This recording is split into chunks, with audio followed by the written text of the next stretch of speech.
మొన్నాడు బౌలింగ్ లో అయితే చెతగొట్టేయండి ఎరా అందరు వచ్చారా? చిన్నప్పుడే బాగుండేది కదా, ఓ బరువు ఉండేది కాదు, బాధ్యత ఉండేది కాదు. మాకు తెలిసిందల్లా ఒకటే, ఇడ్లీ మామ కొట్లో ఒకే ప్లేట్లో అందరం కలిసి ఇడ్లీలు తినడం, పంపు సెట్ దగ్గర స్నానాలు చేయడం, క్రికెట్ ఆడుకోవడం, వినాయక చవితి ఊరేగింపులు, మా జాతరలో ఆటలు.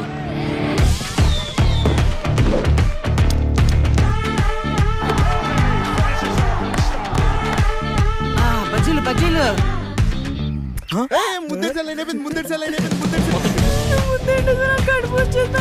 మీ సౌత్ సిటీ చూసారండి?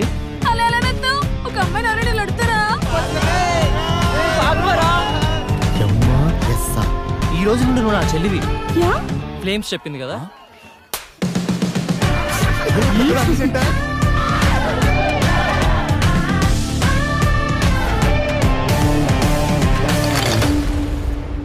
చిన్నప్పుడున్నంత సంతోషం 18 ఏళ్ళు దాటాక ఉండదు కదా.